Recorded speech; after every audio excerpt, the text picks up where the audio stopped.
മൂത്തേടം പഞ്ചായത്തിലേത് 4 റൗണ്ടുകളിലെ 56 ബൂത്തുകൾ എണ്ണിക്കഴിഞ്ഞപ്പോൾ മൂത്തേടം വരെയുള്ള 56 ബൂത്തുകൾ എണ്ണിക്കഴിഞ്ഞപ്പോൾ ഇപ്പോൾ നമുക്ക് ലഭിക്കുന്ന വിവരം 4 റൗണ്ട് കഴിയുമ്പോൾ 2286 വോട്ടുകൾ മാത്രമാണ് ആര്യാടൻ ഷൗക്കത്തിന്റെ ഭൂരിപക്ഷം. ഈ ലീഗ് നേതാക്കന്മാരുടെ പ്രതികരണം വരുമ്പോൾ പാണക്കാട് സാദിഖ് അലി തങ്ങൾ പറയുന്നു ഇനിയും വോട്ട് എണ്ണാനുണ്ടല്ലോ. അൻവറിന്റെ മുന്നേറ്റവുമായി ബന്ധപ്പെട്ടുള്ള ചോദ്യത്തിനൊക്കെയാണ്. ബാക്കി എന്തായാലും ലീഗ് നേതാക്കൾ ഇപ്പോൾ പ്രതികരിച്ചിട്ടില്ല.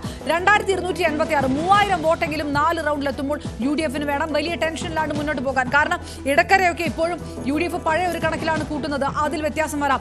നിലമ്പൂർ നഗരസഭയിൽ മാറ്റം വരാം. 5ാം റൗണ്ടിലേക്ക് കടക്കുകയാണ് വോട്ടെണ്ണൽ എന്നാണ് മനസ്സിലാകുന്നത്. 5ാം റൗണ്ടിൽ മൂത്തേടം 5ാം റൗണ്ട് കൂടി എണ്ണിക്കഴിയും. അതിനുശേഷം എടക്കരയിലേക്ക് കടക്കുകയാണ്. മൂത്തേടത്ത് നമുക്കറിയാം മൊത്തം 23 ബൂത്തുകളാണ് മൂത്തേടത്ത് ഉള്ളത്.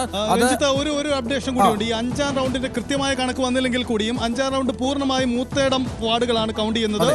14 വാർഡുകളും 14 ബൂത്തുകളും മൂത്തേടമാണ്. അവിടെ UDF വലിയ മജോറിറ്റി ഉണ്ടാവുന്നു എന്ന റിപ്പോർട്ടുകളുണ്ട്. അങ്ങനെയെങ്കിൽ അതിന്റെ ഔദ്യോഗിക കണക്കിൽ ഒരു പക്ഷേ ഷൗക്കത്ത് ഏറെ മുന്നോട്ട് പോയേക്കാം, ഭൂരിപക്ഷം ഏറെ ഉയർത്തിയേക്കാം. നിലവിലുള്ള കണക്കിൽ നിന്നും വലിയ ഉയർച്ച ഉണ്ടാവാനാണ് സാധ്യത. അങ്ങനെയാണെങ്കിൽ UDF-ൽ ഷൗക്കത്തിന് വലിയ മെജോറിറ്റി ഉണ്ടാകുന്നുണ്ടെങ്കിൽ ലീഗ് വോട്ടുകൾ അൻവറിലേക്ക് ചോർന്നിട്ടില്ല എന്ന് പറയേണ്ട വലിയ വോട്ട്. ഇതൊരു വലിയ കണക്കാണ്.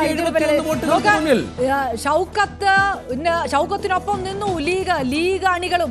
അങ്ങനെയാണെങ്കിൽ അൻവർ പ്രതീക്ഷിച്ച പോലെ മൂത്തേടം അൻവറിനൊപ്പം നിന്നിട്ടില്ല. 1771 വോട്ടുകളുടെ ലീഡ് ആര്യാടൻ ഷൗക്കത്തിന്.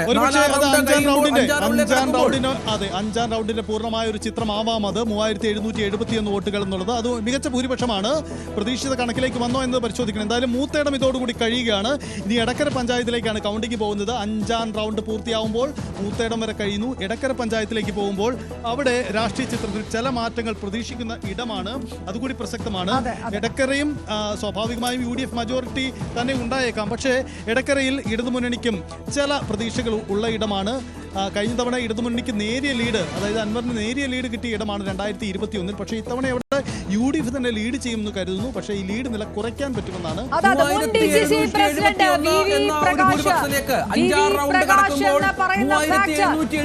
എന്ന വലിയൊരു മെജോറിറ്റിയിലേക്ക് ആര്യാടൻ ഷൗക്കത്ത് കടക്കുന്നു.